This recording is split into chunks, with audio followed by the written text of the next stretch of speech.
Welcome back to Talking Devils, your number one Manchester United podcast. I am your host, Keane, and I'm joined by former Manchester United players Phil Marsh and Lee Lawrence.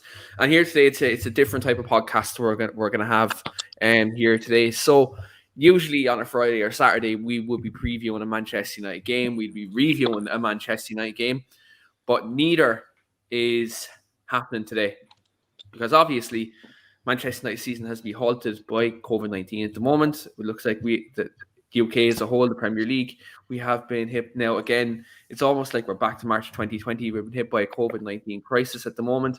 So unfortunately, Manchester United season has come to a halt. We don't know when we're going to be back. But as always, we do have a contingency plan. We are going to talk about all things Manchester United. So what we're going to do here this morning is we're going to review Manchester United season so far. We're going to talk about key moments in the season. We're going to talk about certain players' performances.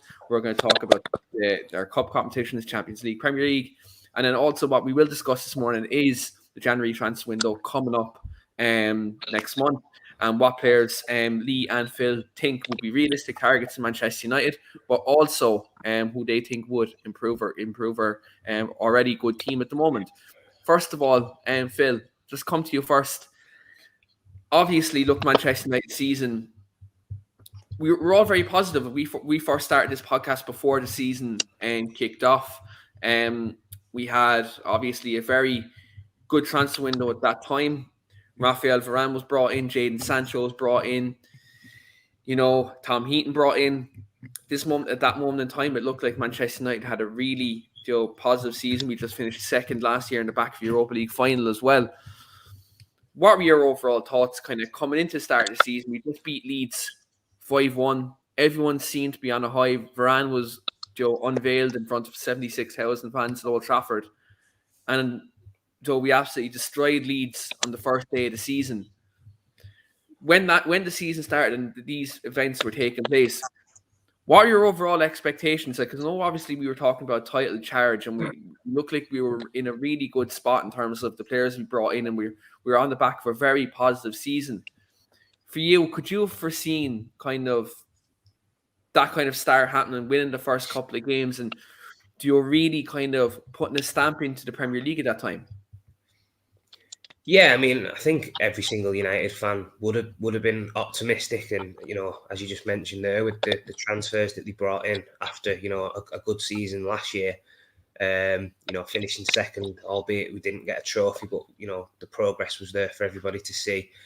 I think we was all looking forward to sort of giving this year a good go and being a proper title push. And I think the start of the season, the way that the Varane unveiling was done, and everybody was bouncing inside Old Trafford.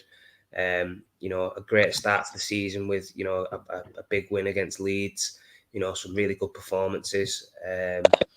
I think that sort of set the tone really, and for me, I'm not going to sit here and lie, because I actually did feel at that moment in time that this could be the season which we get back into. I mean, I wasn't naive enough to think that we was going to win the league by a country mile, but I thought with the players that we've added to the squad, the experience, the goals, that we was going to be there or thereabouts. Unfortunately, it hasn't quite panned out that way. I think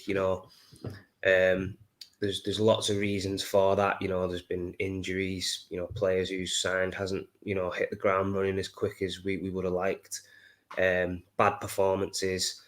You could talk about the manager and some of the games and in-game management, etc. I think could have been a little bit better at times, but overall I think it's been a sort of under par sort of to where we are at this point in the season. I think all players, fans, and everybody involved in the club would have wanted to be in a little bit better position than what we are now. If we break it down, I think in the league we've dropped points to teams that we should never have dropped points to. We've performed inconsistently all season. There's not been sort of a run of games where we've played for sort of 5 or 6 games and we've looked like a proper team. I know a lot of that's down to injuries again and sort of chopping and changing players for one reason or another. But that's not been obviously ideal. The only positive, really, I think, up to now is obviously that we won the group in the Champions League, which, again, you can look at that, and if you break it down, game by game, we was a little bit lucky in some of them games, and Ronaldo popping up in big moments to sort of win us matches late on. But yeah, we've just got to sort of keep looking forward now, and obviously with the new manager coming in and hopefully the new way that we're going to be setting up, and potential to bring in a couple more players in January. I'm just hoping that we can, still sort of get something out of this season in terms of a top 4 finish, hopefully a trophy, and see how we can get on in the Champions League. Yeah, I think if you look at the way the season started, in terms of we won our first couple of games, and obviously Mason Greenwood was on fire, Bruno was sensational, Paul Pogba was after getting 7 assists in the first couple of games, and there was shouts of Pogba to break that assist record.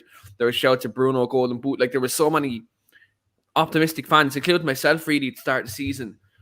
And then obviously Cristiano Ronaldo signs, and expectation levels, I think, for everybody soared tenfold, because you're bringing in the most clutch striker in world football into your team. I think pressure came onto Ole Gunnar Solskjaer, obviously, at that time. Pressure on the rest of the players, obviously, to raise their levels as well, because the greatest of all time is coming into your dressing room. There's obviously a lot more expectation, and standards need to be lifted. Granted, okay, first couple of games, when Ronaldo came in, there was positive results. He was scoring goals. But I think we've seen at that moment in time, we're also coming into a tough period, a tough October, a tough November. And really, for Man United, I think the wheels really started coming off when we dropped points against Aston Villa in the Premier League, when we lost 1-0 at home. I think that's when the kind of the uncertainty in our season really started, is when we lost that game. I was there myself. We weren't at the races, and really, then you could, even within the crowd, you could sense a bit of uncertainty, not knowing where we were going to be. Then obviously, Lee, I'm going to come to you on this. Like, Cristiano coming to the football club obviously was a huge, like, I suppose, turning point in our season, in terms of, yes, we were all crying out for that defensive midfield player. Look, we all still are. But when you bring in that striker, and you bring in someone with the level of performance that Ronaldo delivers week in, week out, in terms of getting goals and being that kind of reliable front man up front, do you think maybe Manchester United were done a disservice bringing Ronaldo in, but not bringing in that kind of final piece of the jigsaw, in terms of that defensive-minded midfield player who can help link us from defence to attack? Do you maybe think, if we brought in Ronaldo, maybe we should have brought in that midfield player to help with the way to help our season? Because in the last kind of 2 years, we've all been crying out for that midfield link. That's been that missing piece of the jigsaw to kind of help us to sustain our attacks.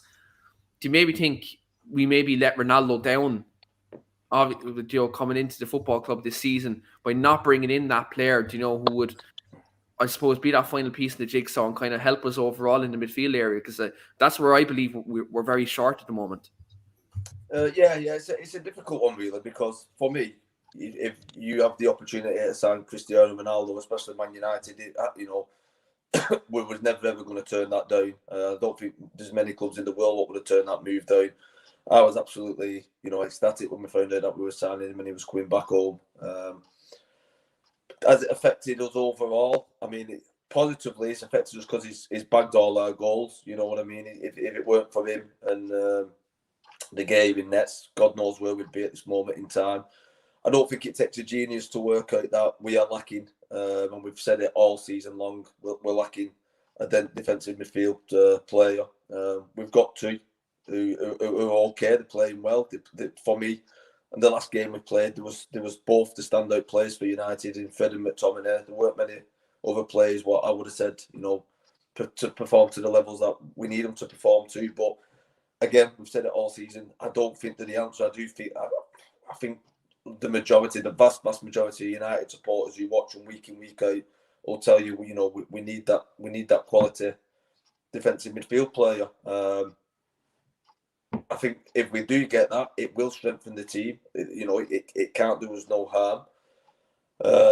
Hopefully we do get that, whether it be in January or whether it be at the beginning of next season. I just hope to God that when we do get it, that I believe when I watch United at the moment, I feel like we're lacking in confidence. I think, we're a much better team than the performances are suggesting. And Phil will tell you football is massively a confidence game. For me, the last game against Norwich, it looked like I would have thought new start, new manager, they're going to go out to impress, they're going to press. Whether this had something to do with the COVID outbreak, because we looked so lethargic and we looked like we did the complete opposite and played the complete opposite way than Ralph Rangnick wants his teams to play. Like I say, I'm hoping to God that was something to do with, the lads feeling the effects of COVID, or, and it not being an effort thing, or not being we're bigger than what the manager says. I don't think it was, but I think things have got to change at the moment. Hopefully we get one or two signings in January, and things do start to change and things start to look up. I think if we get a couple of good results in the next few games, the lads' confidence will obviously go up a little bit more, and hopefully we can push on to the end of the season and get a decent finish in the league and push the Champions League with a bit of luck. 100%, and I think the Champions League look is going to be in the second half of the season. I think is really going to be very important for Manchester United. Look, we're going to touch on the draw and that whole fiasco later on the podcast, 100% in terms of that. But obviously, Phil, I was going to come to you on this. We did have obviously that rough kind of October, November, and obviously John agrees with us here that the Villa defeat in the Everton home draw started to decline. Yeah, I absolutely agree. I think that's when the season restart turned on its head. But we did have that kind of rough October, November period where we had the City and Liverpool defeats, and ultimately that led to Ollie being under severe pressure in terms of his job security at that time. Obviously, too heavy. Well, the City defeat wasn't as heavy as Liverpool, but it was just as hurtful in terms of the way we were defeated, in terms of the lack of intensity we had at home in them two games. And then we come to the Watford game away from home, and three of us here, like we said, like, look, we all kind of knew Ollie's job was on the line at that time, and we all kind of did have that hopefulness that we could turn the season around. But then we get defeated 4-1 at home, away from home, and ultimately it was disappointing. But we all knew kind of the writing was on the wall at that point. For you, obviously that was a rough run against for any manager. Like, I think if you look at the level of opponent we had in that short space of time, would have been rough for anybody. But do you think there could have Ollie done more in them couple of weeks to turn it around in terms of maybe making a few tweaks to formation, maybe a tactical approach, maybe selecting different personnel? Do you maybe think it was a case that he relied on certain players for too long, and that maybe that's what ultimately cost him his job by the end of it? Yeah, most definitely. As you just said there, I think, them run of games that we had was always going to be difficult. And I think as a United fan, you knew that, the likes of Liverpool and Man City were going to be a very tough game, no matter what. I think the most disappointing thing was the manner of the performances, really, and the way that we didn't really sort of impose ourselves into the game. We didn't really look at any point in them games like we was going to go on and win the game. I think it was just a lackluster type of performance in both them two games, and sort of we just rolled over really and let them dictate, and that should never happen, especially in such a big game. It's obviously Liverpool and City are probably the two biggest games for any Manchester United supporter, especially at Old Trafford. We're used to the games being lively, tackles going in and everybody, being up for it. And I think that for me was probably, the worst thing about them defeats. Obviously, yeah, you get beat 5-0 and, City, win the game quite easily as well. And I think it's so disappointing that we didn't do more in them games, because United fans can understand, if you put 100% in and you work hard and, you get beat, I think everybody can sort of hold their hands up and say, well, at least to give it a go, and they're just in a better time at this moment in time, and things like that. But I just feel as though, potentially, Ollie could have done more with team selections. I think a lot of the players though have to look at themselves really, and I think they've let him down massively.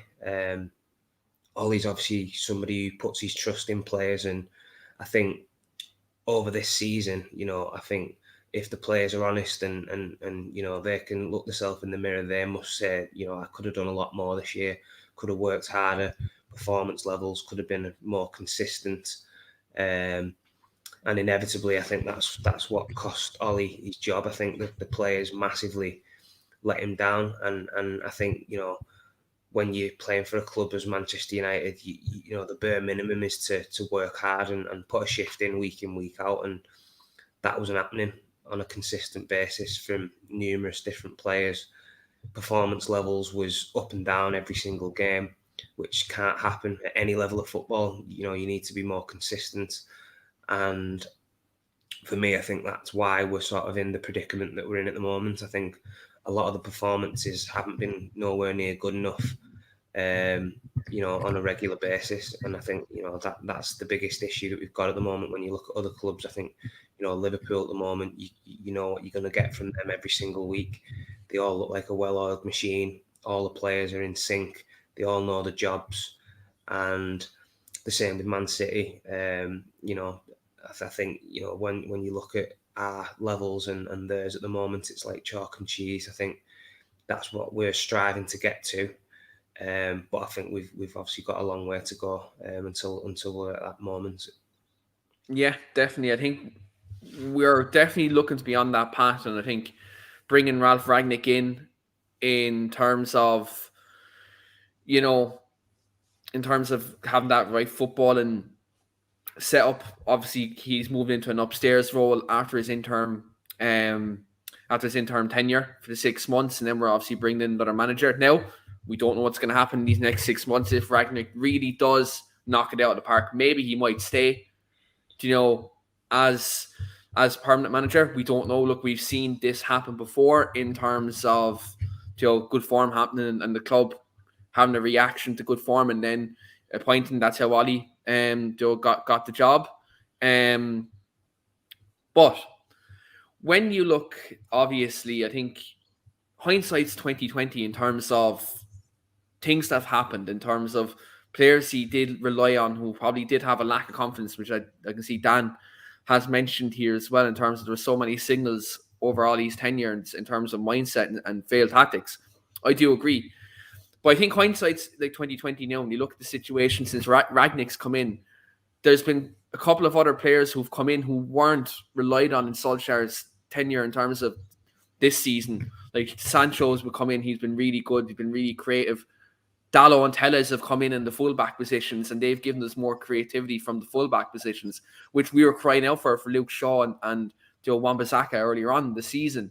Do you maybe think, Phil, and I'll get Lee's opinion on this in a moment as well, that if he made these couple of tweaks and maybe put a bit more trust in the likes of Sancho and Dalot and Telles, that maybe in some of them games where the Evertons, the Villas, do you maybe think of them games where these teams are less superior than us, that maybe we could have given ourselves that extra edge, that maybe we could have a couple of more points on the table, and it would have given Ollie a bit more money in the bank in terms of points on the board, and maybe get through that tougher period with more points, and maybe he still could be here at this moment in time.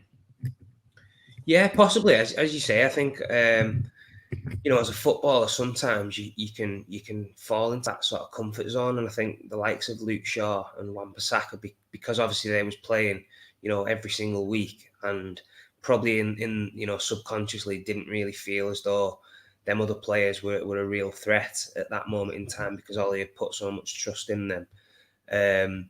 Sometimes that can affect you and can in a way sort of make performances go a little bit stale. And I think, as you just touched on there, I think we've seen them two players especially in the last couple of games come into the squad and add something extra that maybe we have been lacking.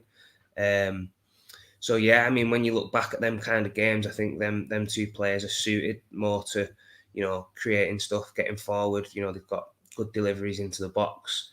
And yeah, who knows? Them games. If Ollie would have been a little bit braver, maybe, or if he'd have had the advice by maybe some of the other coaching staff to say, these two players could make a difference. Why don't we give them a chance? Things might have worked out differently, but as you say, it's in hindsight you can only look back and think, what if? Obviously, we don't know. it could have worked out the opposite way, and then he would have been put under more, scrutiny. So it's obviously one of them. But for me, I'm glad at this moment in time that those two lads have been given an opportunity now by the new manager, and as Lee and anybody in football will tell you, you need that competition, and you need sort of players that are in a comfort zone where you think you're going to play every week. You need to make sure you're on it every single week, and if you're not, there's other people there that's going to come in and take your shirt, because otherwise that's when your performance levels do start to dip. And I think that's what them two players have done now, like Telles and Dalot. Obviously, Shaw and Wan-Bissaka know that they're in a sort of a bit of a challenge now for that starting shirt. So hopefully that'll work out in a good way. Healthy competition's great in any team and any squad, because it keeps everybody on the toes, and it hopefully will bring out the best in them players. Yeah, definitely 100%. And I think one player I'm going to touch on now in terms of this season, if we talked about last season and let's say if we done a review show on last season, I think Harry Maguire would have been someone who we all were delighted with, especially in the second half of last season. He was a really big leader, and we've seen in the last couple of games and the Europa League final that he was a massive loss.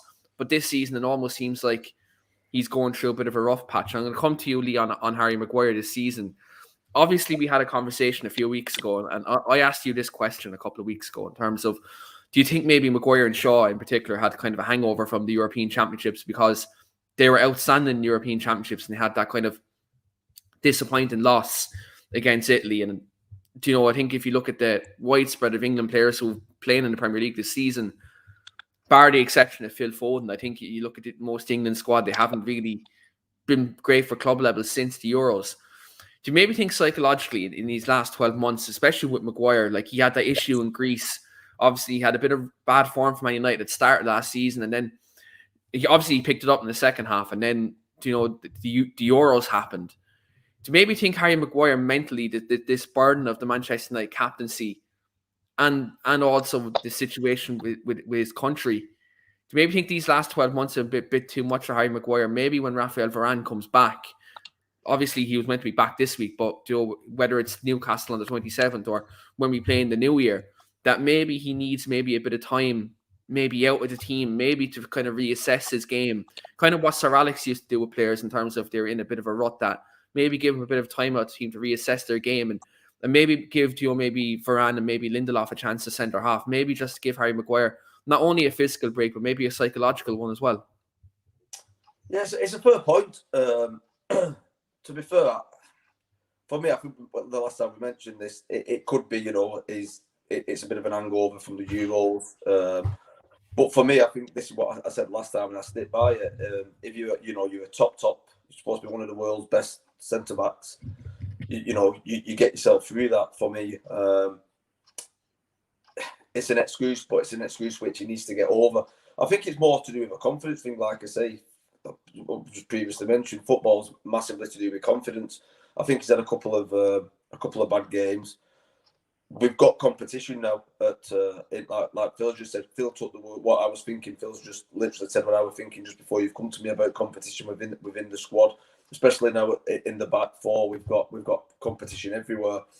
For me, having Maguire just needs to pull his shorts up a little bit and get back to the player we all know he can be. Whether he's worried that Varane's going to come in, take his place, Lindelof's playing well, is he going to get in the squad, is he not? It might be a confidence thing, but if you're an £80 million signing, you're supposed to be one of the best players, the best centre backs in the world. He needs to get over that quickly and show us all what he can do, because we all know on his day, Harry Maguire is a good centre back. He's a great centre back, and he's an asset for the club. He's the club captain. We know he's got the potential to be a good captain, but he just needs, for me, he needs to get his back on his game, get his confidence back, and prove why he should be number one there, because if not, people are there to take his place. You know, we've got Lindelof, we've got Bayer, we've got Varane when he comes back. You know, there is competition, and it's healthy competition. For me, just touching on the fullbacks, what we mentioned, I think last year there was a lot of complacency within the squad. Sorry, not last year. Before Rangnick took over, there was a hell of a lot of complacency. Where they were on it every day, every game, and they knew that if they were on it, they weren't going to get replaced. It was going to be back in that starting 11. No, Dalot and the likes of Telles, you know, has been given a chance, and they've kind of took the chance. Luke Shaw now and Wan-Bissaka know now that Ralph Rangnick's will be under no illusion, he will drop him.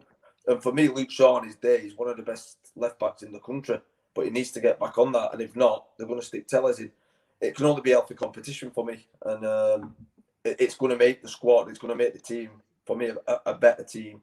But regarding Harry Maguire, yeah, I think he's got every aspect to be a great centre back. It just needs that confidence back and get back on his game ASAP.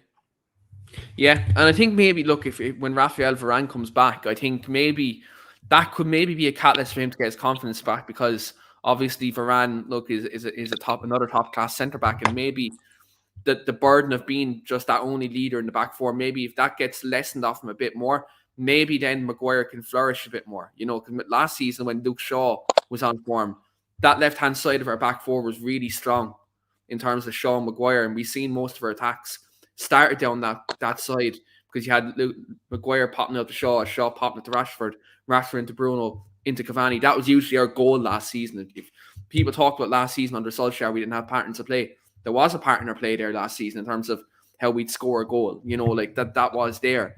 But I think if you look at the overall picture, I think Maguire, yes, the confidence is definitely an issue. I think psychologically, definitely, I think that Euros thing definitely hindered him.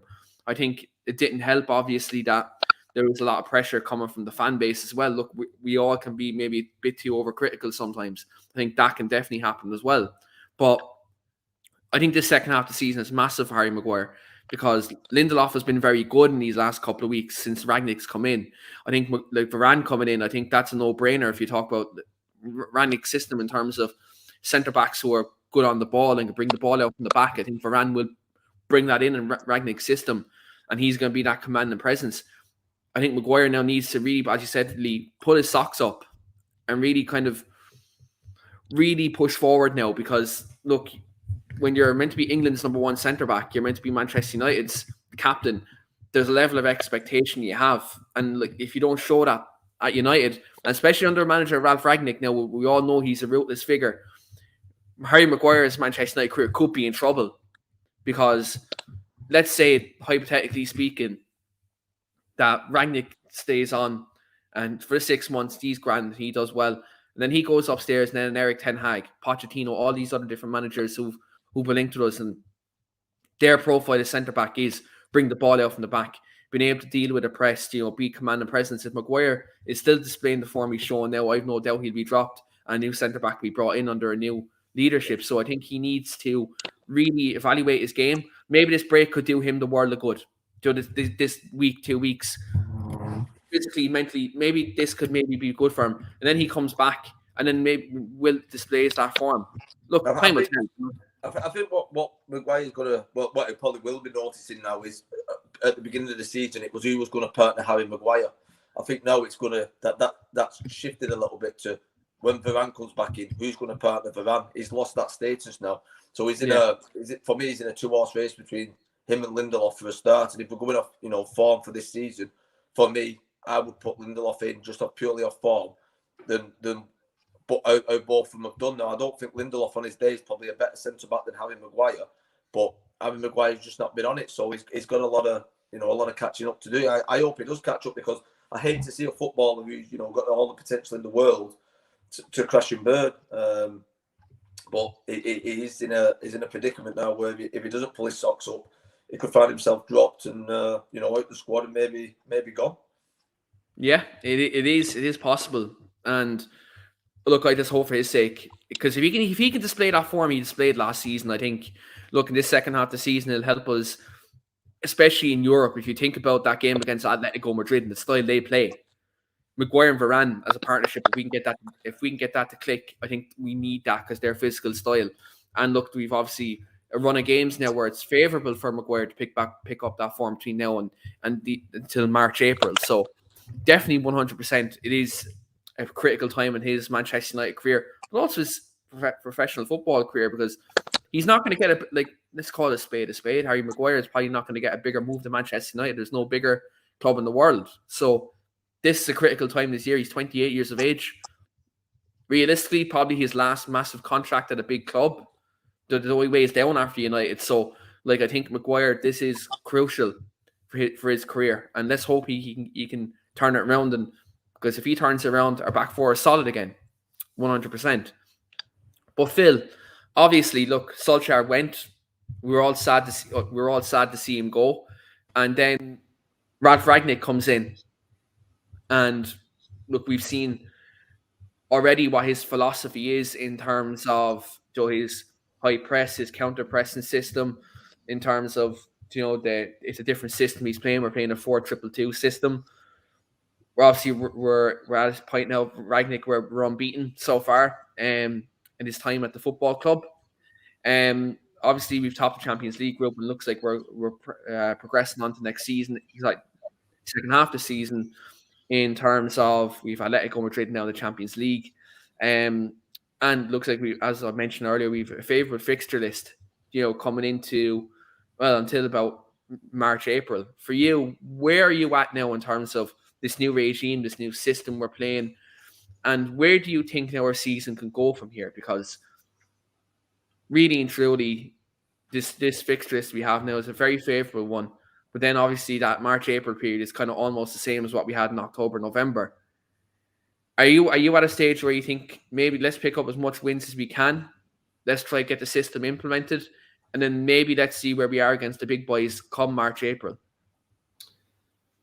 Yeah, I mean, I like the new system, and I think that's the right way to go in terms of, trying to get back to where we need to be and trying to compete with the other clubs such as City and Liverpool. I think it's just obviously about, having the time now to sort of keep working on it and keep sort of trying to implement what Ralph's philosophy is. And I think with the run of games that we have got, as you've just mentioned, this is probably as good a time as ever now to just keep persisting with that and just, trying to get the players to buy into what kind of formations and systems that, the manager wants to go with. And I think, obviously, for me, if we can pick up, as many wins as we can from now until that period where the games start coming a little bit more tougher, then that'll put us in a decent position to sort of finish top four. Because I think realistically this year, the league's probably gone. I can't see the other big teams slipping up and losing too many points that will put us back in a position where we'll be challenging. So for a domestic league position, I think top four is going to be probably something that we're capable of doing, and that's obviously probably be seen with a success in terms of where we are now till to the end of the season. In terms of the Champions League against Atletico Madrid, obviously that's a different game, and I think that could be potentially something where we surprise a few teams. I actually feel as though, because the pressure's probably not on us as much to do as well in the Champions League, if we can sort of get this formation sort of going in the league, I think we could be a little bit of a dark horse in the Champions League. I actually fancy us to get past Atletico Madrid, and if you get a favourable draw, I actually feel like we could do something a little bit. I'm not saying we're going to win the Champions League by any stretch, but I feel as though if we can get this 4-2-2-2 formation really going with the players that we've got, if we can get the confidence into them and players start hitting that potential that we know they're all capable of, I actually feel like we could sort of salvage something this season. Although it's been a bit of a stop-start and a dodgy start to the season in terms of in the league, we've not hit the heights that we probably should have done, and new managers came in, players haven't been hitting the form that we know they're used to. I actually feel as though this could be a big turning point, and players now, obviously, when a new manager comes in, it's a fresh slate. Everybody's trying to impress. Everybody should be wanting to, show the manager what they're capable of doing. He's shown that he's not scared to drop players who thought that they was invincible. The fullbacks have come in and proved that they can, come in and do a job. So there's the competition that you need in training day in, day out. I think that'll bring out the best in a lot of players. And if we can add a couple of players in January, that's maybe the missing pieces that we need to just take us on to that next level and have a full sort of squad then of players where we're happy in every single position, then for me it could be a good second half of the season. But obviously we need to make sure that we're picking up points on a regular basis from now till February and just see where that takes us, really. Yeah, I think 100%. I think January transfer window is going to be very telling as to where our season is going to go, especially because I think you look at the Lingard situation, Martial's situation, now the other situation has kind of cropped up in the last few days is Edison Cavani maybe potentially leaving. I think you look at this, United will, I think if one or two of them leave, I think we will be active. I think especially there's obviously links to certain midfield players, and I think a midfield player will be bought in January. I think that was in the works when Solskjaer was in the job. So that was in the works. So I think it will be very telling. And as you said, Phil, I think for me, I'll go as far. I think we'll go far in the Champions League this season. No, I'm not going to say we're going to win it now because look, I'll be clipped up in a couple of months' time. If we get knocked out, people will come back to this clip and they'll stitch me up. But I do think we can get to maybe semi-finals. I think that is possible. If we knock out Atletico Madrid, and then maybe let's see how the other games go. Let's see who we get in the quarters. Knockout football is a lot different. So look, over two legs, anything's possible. And when you have Cristiano Ronaldo in the Champions League, as we've seen this season, he just turns into a different monster in Champions League. He's a demon. He scored in every single Champions League game we had. And there's a reason why they call him Mr. Champions League. We have Champions League Varane in our centre half. Like, we do have these players. And I think the knockout football is a lot different. And as you said, I think the pressure is most definitely off these players in terms of winning the Champions League, in terms of that Atletico Madrid draw. That's a tough draw. I think the pressure is more on Atletico than on us because, like, they are a very good outfit. They will be probably slight favourites to go through. When you look at the players they have and look at the way their season is going. I think for us, pressure is off, but like I think top four and a run in the Champions League. And for me, I think winning the FA Cup this year would be a good season from where we were after that Watford game. I think if we'd done that this season, got to run the Champions League, finish top four comfortably, and then depending on what Chelsea do at third, do they drop enough points? Can we push third? Let's see. But top four, run Champions League and win the FA Cup, that would be a brilliant season if you take into account where we were in November. I think that would be a brilliant season. And then new manager come in, hopefully next season title challenge. I think we've been saying that the last couple of years, but look, hopefully a title challenge next season. But Lee, I'm going to come to you because obviously, look, if you've seen during the week, Champions League draw was a bit of a fiasco. United were drawn against PSG, but we weren't in Atletico's part of the Champions League, and the whole draw was just an overall kind of circus.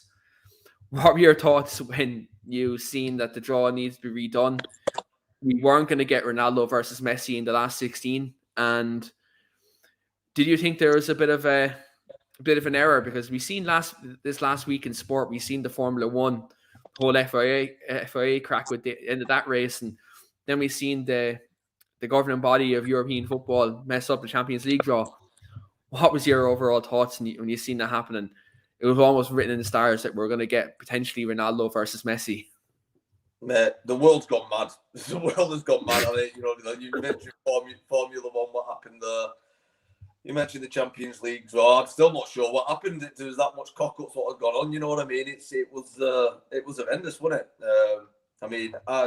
What about the Champions League? And like you mentioned, it's knockout football. I think we've got a real good chance. Like you say, I think if we can get the team believing in the system and believing about the press and believing that the lads are good enough to get results at the likes of Atletico Madrid and things like that, I think we've got a real good chance.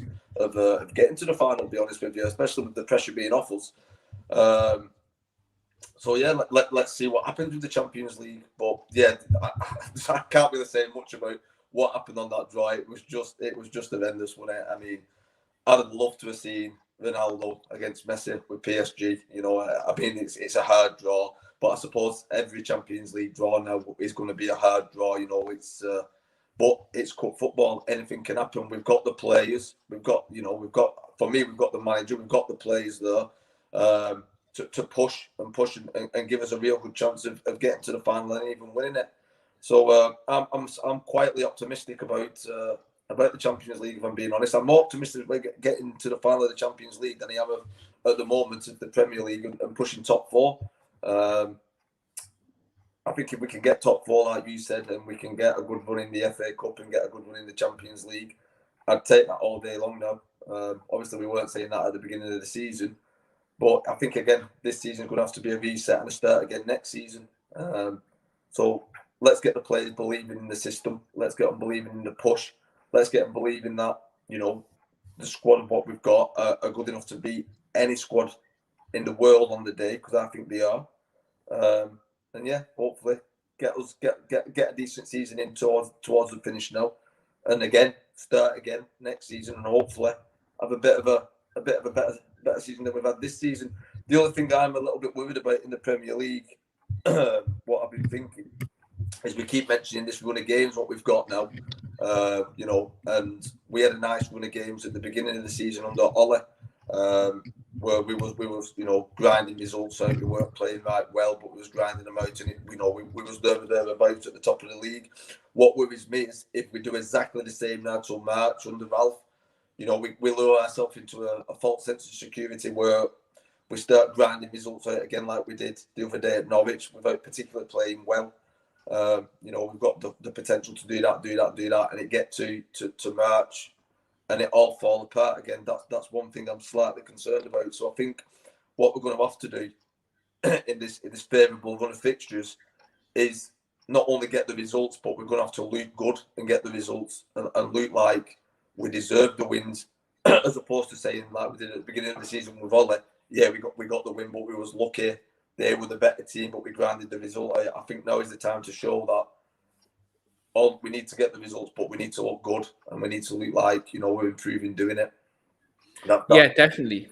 I think the level of performance needs to be there. I think we need to control games over a 90-minute period. I think we haven't done that much this season. The bar the Palace game, like I think, and Leeds. I think you look at every other game, we haven't controlled the game for a long period of time. So I think that needs to happen. I think that will come over the level to the next couple of games. We will see do our fitness levels go up, because like if you looked at the statistics when Solskjaer was manager compared to Ragnick, like in terms of distance covered, things like that, you know, it will take time, you know, for that to improve. So I think we need to be maybe a bit cautious these first couple of weeks in terms of let's get the couple of results, and then, as you said, Lee, get the style of play in place. You know, get the control of games in place, and then let's see where we can be. I'm going to come to a couple of comments here. Owen says, have to get a trophy this year. It's been too long. Absolutely. I think, look, we're all dying for a trophy at this stage. I think the FA Cup would be a great start. I think it'd be a good catalyst for us to maybe pick up the bigger trophies down the line.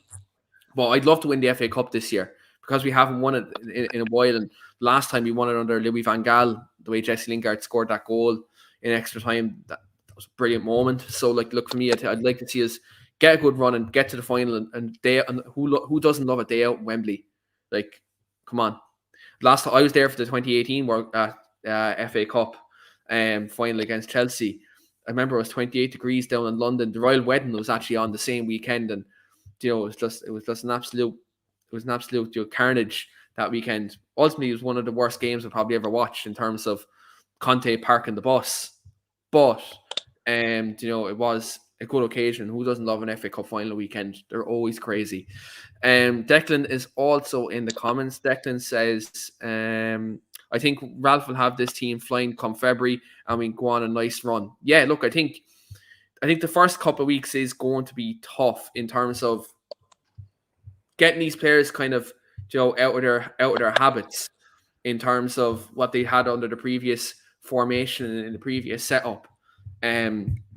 they're still probably stuck in kind of a bit of a rut in that regard. And I think that's where it is going to take a couple of weeks for them to get used to the manager's ideas, that style of play, and for them to develop, new habits. Because obviously there's a couple of players there who still have kind of that mindset of being under Solskjaer and that regime, that style of play. And I think it will take time for these players to adjust to Rangnick's philosophy. Like I've seen a couple of people on social media saying Rangnick is out of free passes already. Like, come on, all I'd say to you guys is, if you know anything about football, and these two guys, Lee and Phil, will be able to tell you, especially at the top level, it takes time to adjust to a style of play, to a philosophy, to a new setup, a new manager, a new coaching staff. Like, because obviously Kieran McKenna left yesterday, to go to Ipswich Town. So obviously the whole coaching setup now is all different to what it was under Solskjaer. So, like, for people to say they don't have any patience at Ralph, I think that's very, very ill-educated. And I think you need to kind of give Ralph time, to adapt his ideas, find out who his players are to suit his system.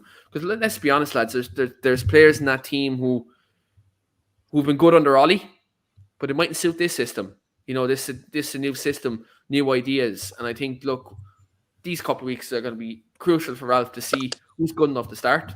Like, Mason didn't play much games under Ollie in the last kind of couple of weeks of his tenure. Does Mason maybe come into the front too beside Cristiano? I know McTominay and Fred have been brilliant. They've been brilliant at some stages. Sometimes they've underwhelmed. Do they be stalwarts in a Rangnick system?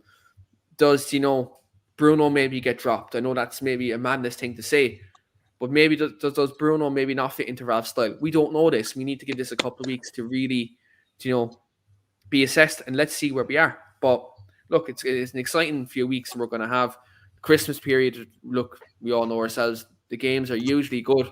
Now, looks like by looks things, we're going to be robbed of a Christmas fixtures. But look, let's hope January, February, and let's assess it, and let's see where we can go. But before we kind of wrap up the podcast, because you both given your expectations in terms of where we want to be next season, not next season, sorry, second half of the season. But we turned about the January transfer window, and we talked about certain players maybe leaving, certain players, coming in. I'm going to come to you both in terms of what you'd like to see in terms of players maybe leaving and players coming in the door. So whatever position and a certain player you want to come in, I want to hear from both of you in terms of that. In terms of, because obviously being ex-Manchester United players, you would know the standards of what type of player needs to come in, what player would meet the philosophy of our football club. Phil, I'll come to you in terms of, obviously looks like maybe, Jesse Lingard maybe leaving in that attacking midfield role, and we do need to maybe bolster in kind of other positions within the football club. For you, who would you maybe like to see come into our squad and maybe help improve certain players within the squad? It's a difficult one, really. I think there's a lot of players that in the squad currently that I feel probably need to move on. The likes of Lingard, probably he's looking for a move away. I think Marshall, obviously, he's not been playing much, and I don't think he'll probably suit the way that we're going to obviously line up. So I think he'll need to move on. For me, I think obviously the big one is the sort of defensive midfield position, which everyone knows is a key position where I think we could strengthen. And I think if we can get somebody who can come into that position, who can take us on to that next level, because when I look at the other clubs who are around the top, and Liverpool have got the likes of Fabinho and people like that, and City have got Rodri and all these kind of players. I don't really see as well as Fred and McTominay have been recently. I don't feel as they're on the same sort of level as them players, because they start a lot of the moves for City and Liverpool, and they can break the lines, and they're composed on the ball. Technically, they're very good. And I just feel as though if we can bring somebody into the club who's, on that kind of level, I'm trying to think obviously at the moment of anyone who's available or who I could see coming in. I mean, Declan Rice was one I actually really like, who I thought could potentially do really well at United. Don't know whether he'd be available in January. Probably not. But somebody of that sort of ilk, I think if we could get somebody in who could, take us onto that next level and start more of the attacks from deep in terms of breaking the lines, being a bit more of a supply into, the people that's going to go and win us games and affect us in that final third.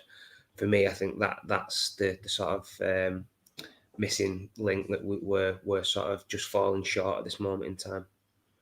Yeah, I think Declan Rice is definitely, look, the other thing I'm always going to be bitter towards Rice is when he chose England over Ireland, when he kissed the Ireland badge. That still annoys me to this day. That does still annoys me, because he'd be Ireland captain right now. If he stayed playing with us, he'd be captain of our country right now. And we'd not only have the second coming of CR7 and Callum Robertson, but we would have also Declan Rice at holding midfield. That would be delightful, because that's a problem we have with our country. But enough about Ireland, because look, if we talk about them, I'll just get depressed. I'll be here for another hour. But yeah, I agree. I think Declan Rice to me was definitely my shout in terms of defensive midfielder last summer. Like, he was someone who I was really clamoring for to come in. Now for me, I seen that Rangnick wants Hayadara from Leipzig. I think he'd be very good player, very energetic. He's a very good passer of the ball, helps break the lines. He wouldn't be as expensive as Declan Rice. £33 million is the release clause for Hayadara.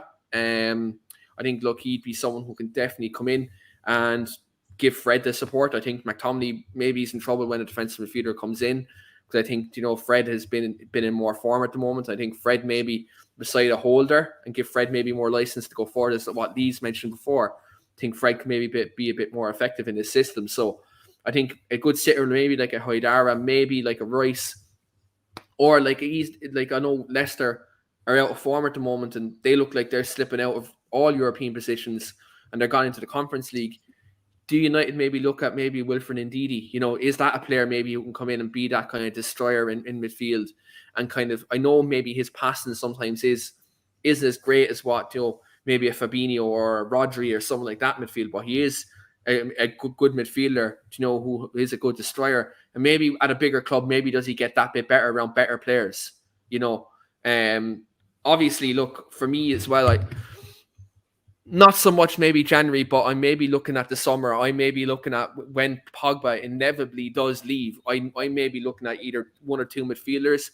I'm looking at maybe Yuri Tielemans, as his replacement, or Jude Bellingham. I think that them two, for me, would be two midfielders. I think would be perfect replacements for Paul Pogba.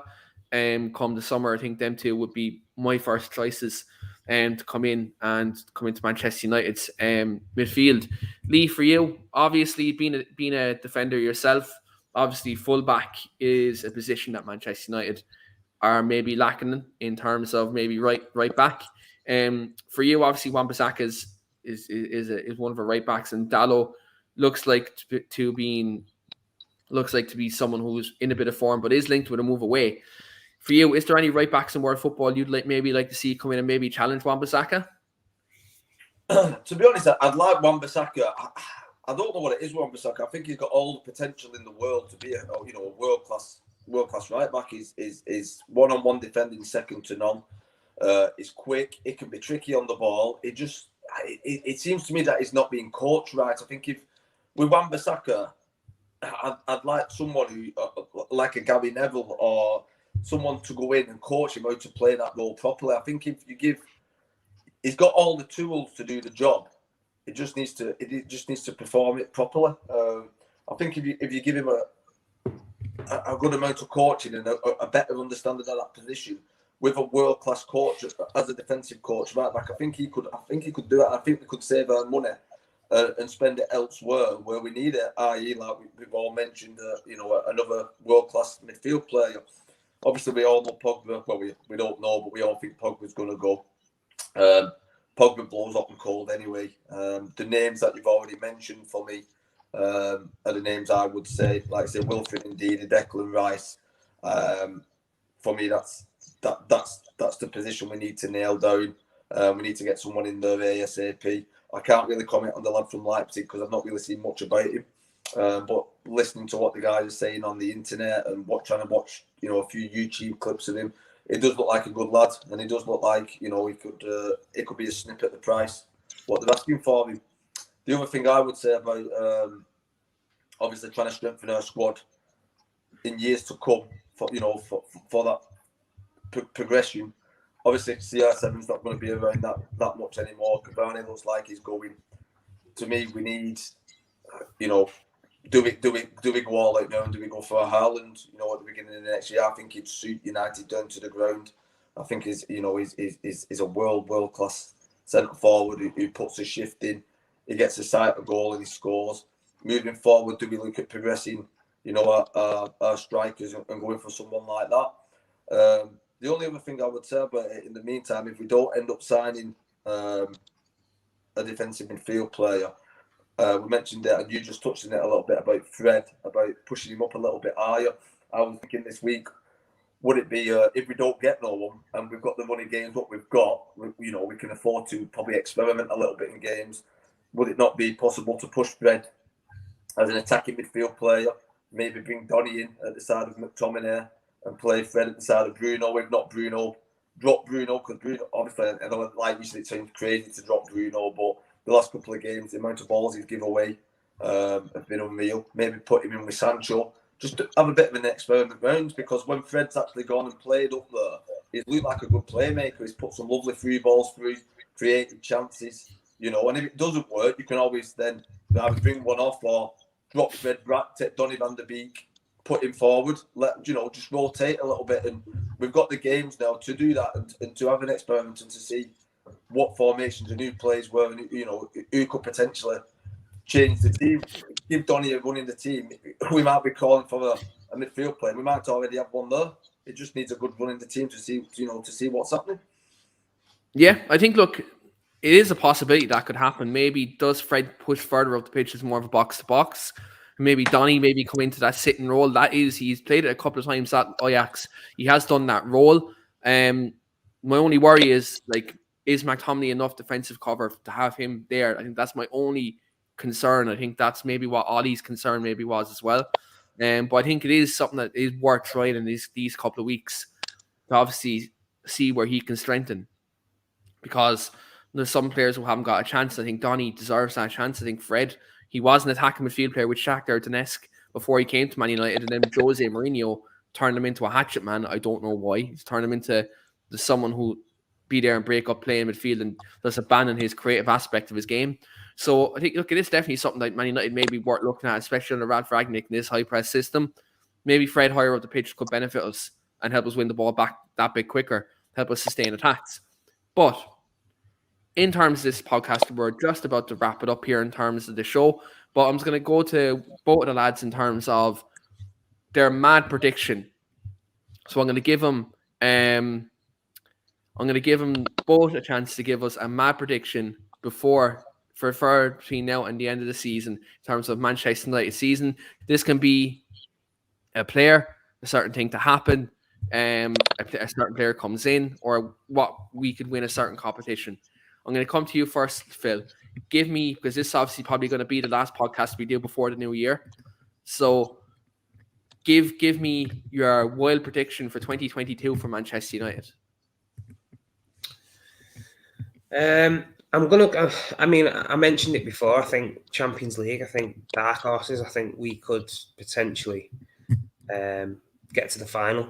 And I know that sounds ridiculous and probably people probably laugh at that statement, but I actually feel just because of how much pressure there will be on other teams, and if we can sort of get this formation and the fluidity within this formation, the players playing to the maximum potential, I actually believe that we could go quite far in the Champions League. Now, I'm not going to say we're going to win it, because that's a little bit too mad for